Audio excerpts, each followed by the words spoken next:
Next on Art Rocks, Baton Rouge contemporary art pioneer Jim Jeansonne, a man who has mastered many mediums. In woodcut printmaking, especially multicolor, every color that you're going to print, you have to carve a separate block. Musicians collaborate to create a sound garden, weaving culture into costumes. That's all next on Art Rocks.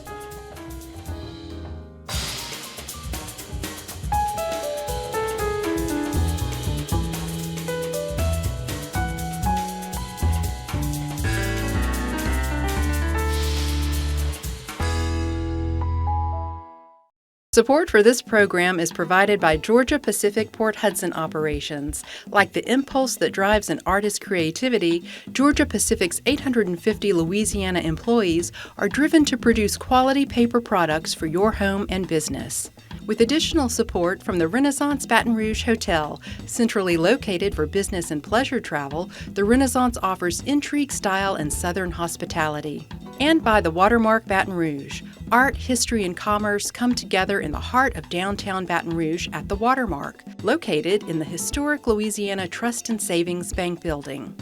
And by Prescience Point Capital Management, a fact-based private investment manager using forensic investigation to benefit clients. Research with impact. And by Ann Conley Fine Art, with the Foundation for Excellence in Louisiana Public Broadcasting and viewers like you. Hello and welcome to Art Rocks with me, James Fox Smith, publisher of Country Roads magazine. If you don't already know Jim Jeansonne, it's time you met this Louisiana original who has spent more than 6 decades pushing back the boundaries of contemporary art in Baton Rouge, be it painting, woodcuts for printmaking, or creating sculptures out of bronze and wood. Back in 1965, Jeansonne was one of 8 young artists who launched what evolved into Baton Rouge Gallery. And when you look at his collection, you begin to understand why the institution has endured to become the oldest continually operating public gallery in the country.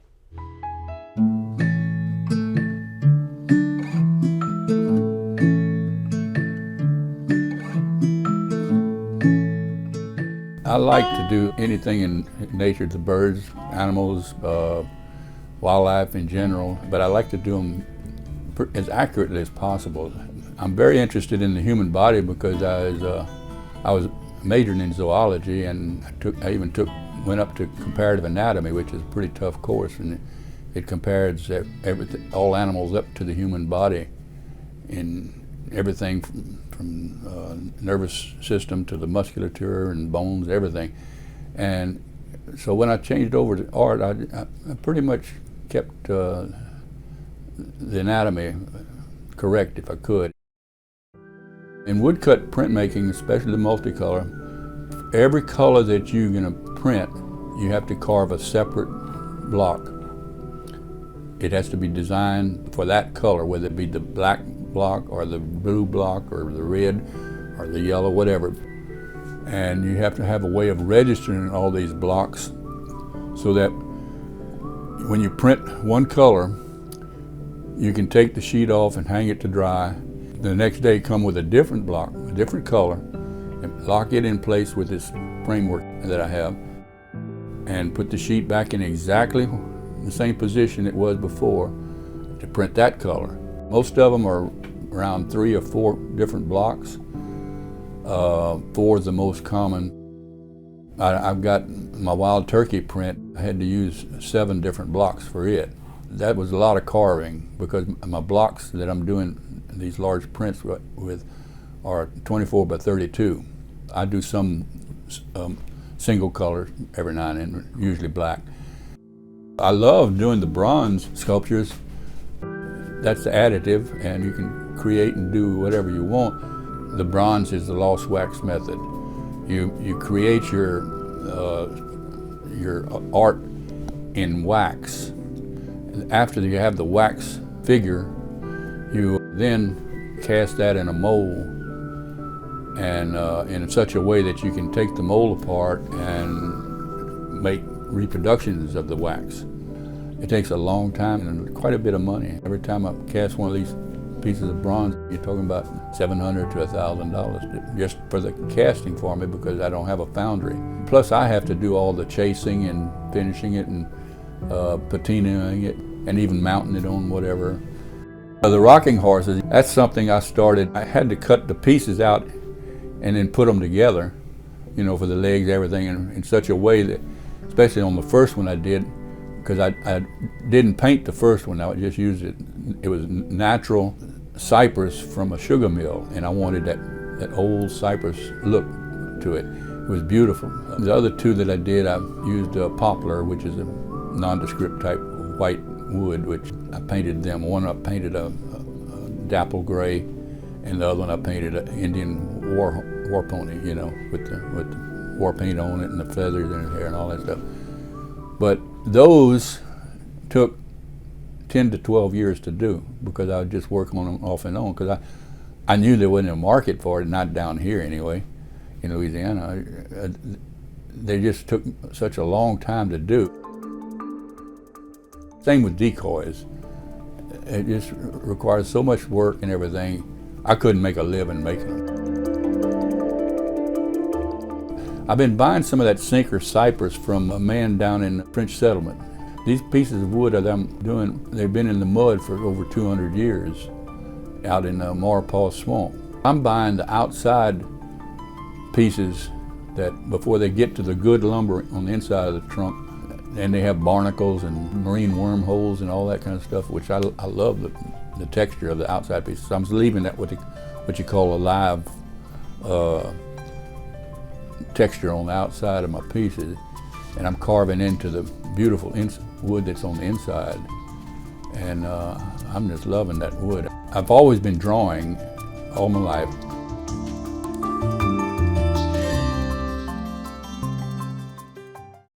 This painting here, I was down in Florida, heading home on the turnpike, going 90 miles an hour, and I looked out across the field on the other side, and they had about 20 or 30 of those whooping cranes out in that field, and the field was black. It had been tilled up, and they were out there doing that courtship dance, and it was beautiful. I almost ran off the road, in fact, and you can't turn around. I had cameras and everything, but you couldn't turn around for 20 miles, so I just had to remember all that, and you know, I can get the anatomy of other places, but I had to remember the way they were dancing out there in that field. I don't do any commission. I'm going to do only the art I want to do for myself. If someone wants to buy it, fine. If they don't, fine. I'll pass it on to my grandchildren.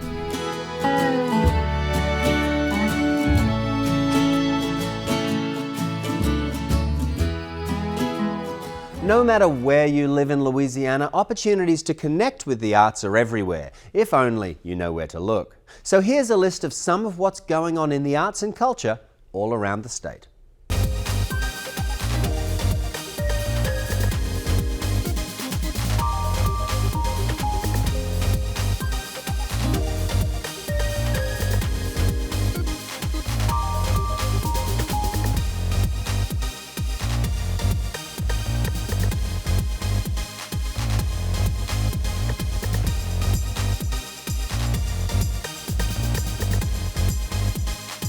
To learn more about these and other events in Louisiana, keep your eyes peeled for a copy of Country Roads magazine. And while we're at it, LPB's Art Rocks website features an archive of previous episodes, so to see any episode again, just log on to lpb.org. Skipping across the state line now to Texas, where musicians of many genres are gathering to build on San Antonio's music scene with what's being called a music garden. Take a listen. This is a concerted effort to kind of like combine forces with people. If somebody is good at programming drums, well, you get with somebody who's got like kind of cool keyboard beds, and then bam, you might have something, right? But I think that's what big cities have, is they just have more people doing that. We kind of need some center for people to do that. We have libraries, we have geekdom type things for tech people, but we don't really have anything like that for music. I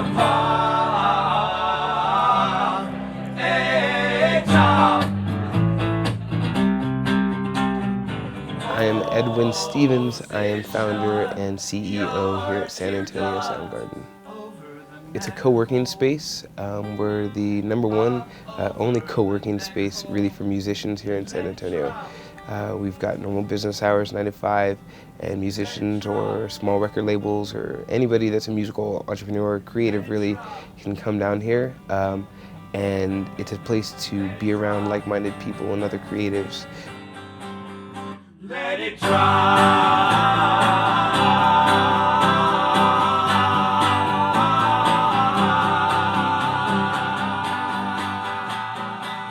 In a city where you don't have a concentration of music industry and you don't have the opportunity to network and meet other musical entrepreneurs who are using these kind of these approaches to building their business, you don't learn, because a lot of that happens. The whole business is relationships. And so that's been something that people have really enjoyed a lot, is being able to come down here, ask somebody who does know from a legal perspective and from a business perspective, what steps do I need to take to be more professional. Sometimes it's people who are a couple of steps behind, and sometimes they need to be around people who are a few steps ahead. But then some of us guys who are a few steps ahead, and like we learn a lot from some of these younger guys who are thinking in ways that, you know, that I've never thought about. I heard about Soundgarden at a local show. I had just moved back and I was trying to get into the local music scene. We have metal, we have Tejano, we have hip hop, we have jazz, we have electronic dance music, we have so many more, but you would never know because it's not in one place. So I think one of the great things that Soundgarden is doing here is that they're bringing all of these different genres together, and they're making a big community out of something so separate. Geographically, San Antonio is sort of offset from the rest of the country, but we're very close to Mexico. So we have this great confluence of cultures, but it's difficult for people to believe a band from San Antonio can become a nation or a worldwide sensation, but there's several who have. Because I think musically we have tons of talent, and it's a cool culture to come from. When I was growing up, I really wanted to move to another bigger city. But right around that time, I met Michael Morales, who kind of hired me to play in his band, and it was through him that I ended up doing these productions and learning how to produce records from him. And so I ended up staying here and working with all my friends, and it's been fantastic. It's been great. The town really could use something like this. Here, it feels like you would be around a collective of people who really do want to just start creating things together.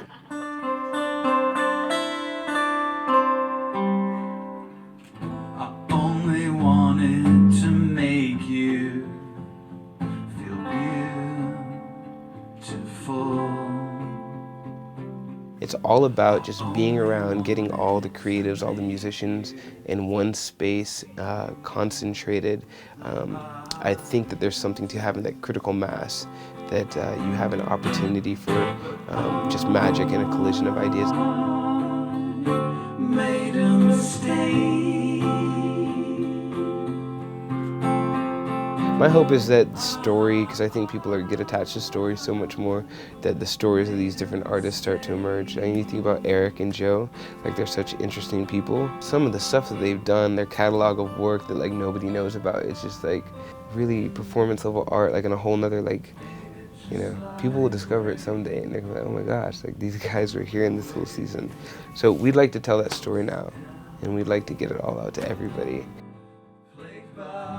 The ghosts echo of your voice, but I made a mistake. I made a mistake.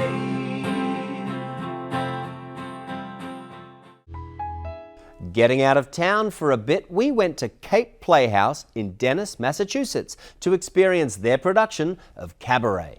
Kim David Smith, a cabaret veteran of New York City stages, gave us an insider's tour of the show. Here in this well-worn club, a delirious, freewheeling frenzy of song, sex, and sensation.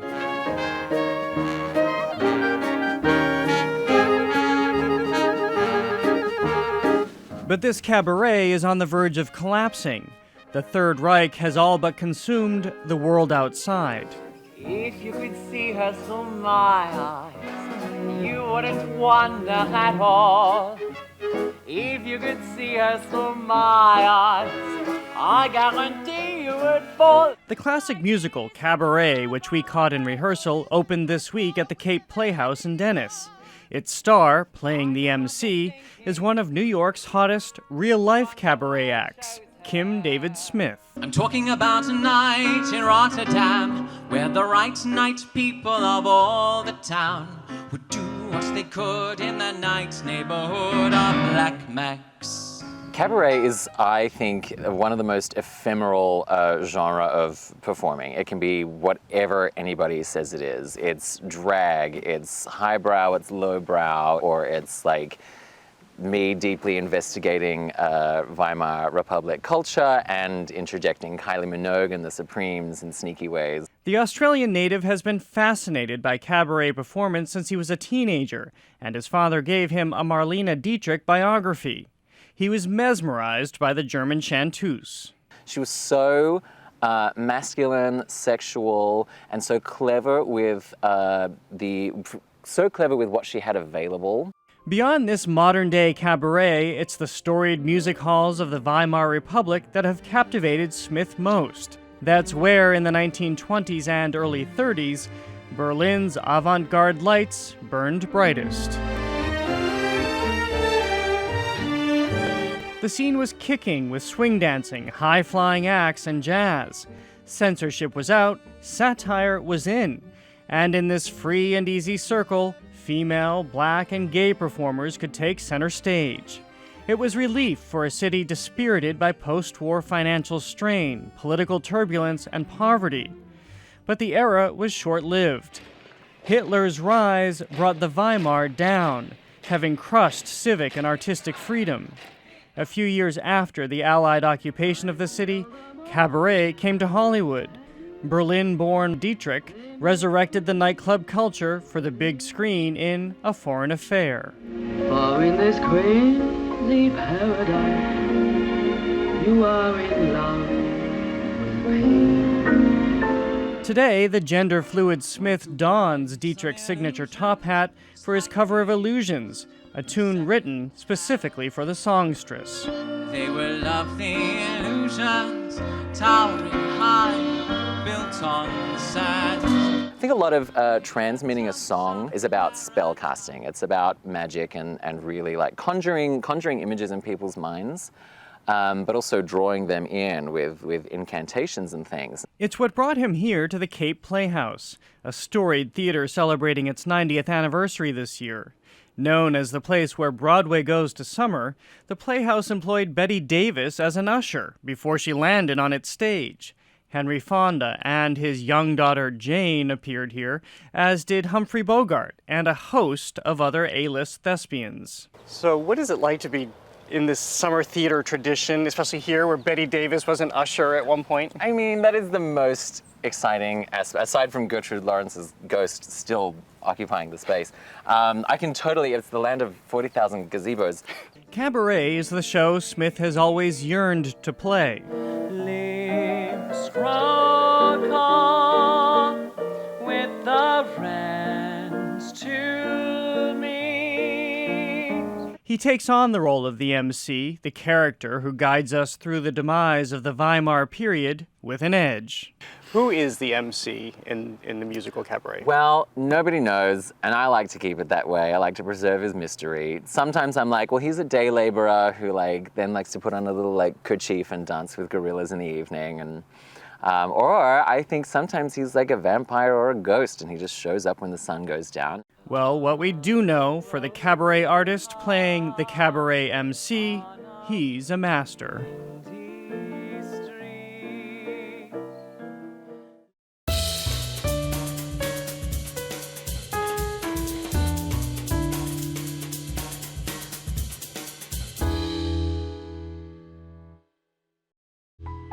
Alaskan artist Clarissa Rizal creates weavings and button blankets that are highly prized for their unique beauty and the stories they hold. In this segment, we'll see how art reflects history to preserve a people's heritage.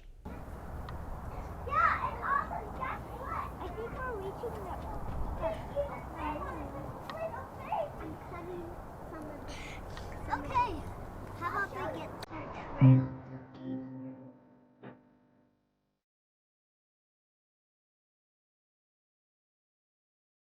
The reason why I weave, it's like no other medium that I've ever worked in that connects me to the past and the present and the future.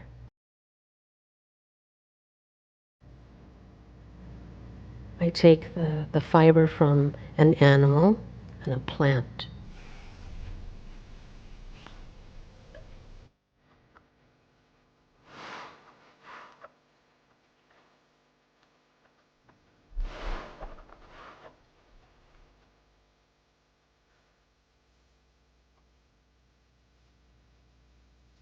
And I weave them into these ceremonial robes.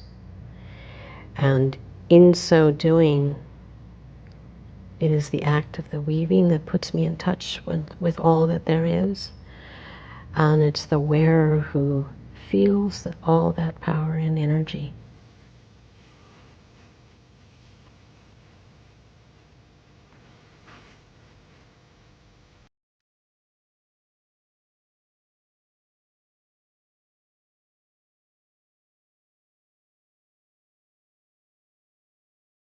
Our art was depicted in everything. And that was a way to portray, our identity, where we came from, since it was a matrilineal society. But also it was our written language. We wore our history in our regalia. We still wear it.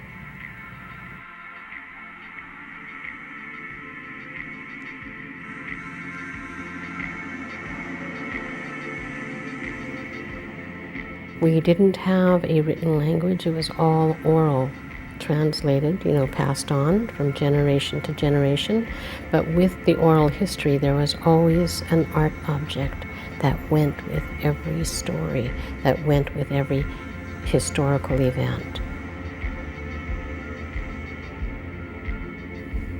The stories come from everyday life, whatever happens, whatever it is that you want to preserve for future generations. We want to tell the people where they're from, what happened, how did they come to be where they are. It's not just livelihood, it's part of retaining history.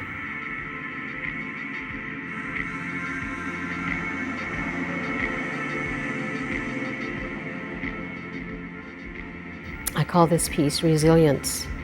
And it's Resilience Chilkat robe. And what that is, it's a visual document of the ability of a people to adapt to outside forces that came into the culture. In that image, you'll see the foundation of our clan system, the eagle and the raven in the center. And then there's the outside influences. Within the eagle and the raven, you'll see the Alaska Native Brotherhood, A and B, and the ANS. And these civil rights groups gave flight to the rights of the indigenous people. And then at the bottom is the tail. And what that represents, it's the Sea Alaska Heritage Institute logo. And they are now the present day rudder as far as helping to retain and perpetuate the Native cultures in present day Western society. Resilience, the ability to adapt so that we continue to thrive. I keep stories alive because There's always something to learn, and even when the stories are repeated over and over and over again, and you hear them, 20 times in your life or 100 times in your life, right? You, at that stage in your life, you always get something else out of the story. There they are. There's Louis. Hi. Yeah. Look, little socks. Little socks.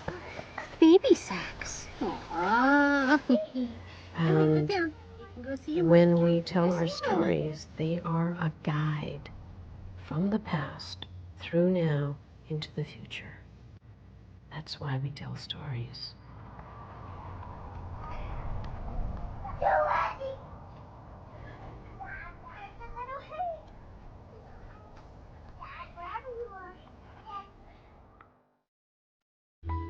That's going to do it for this edition of Art Rocks. But remember, you can always watch episodes of the show at lpb.org/artrocks. And if that's not enough, Country Roads magazine makes a great resource for finding out what's going on in all areas of the arts all around the state.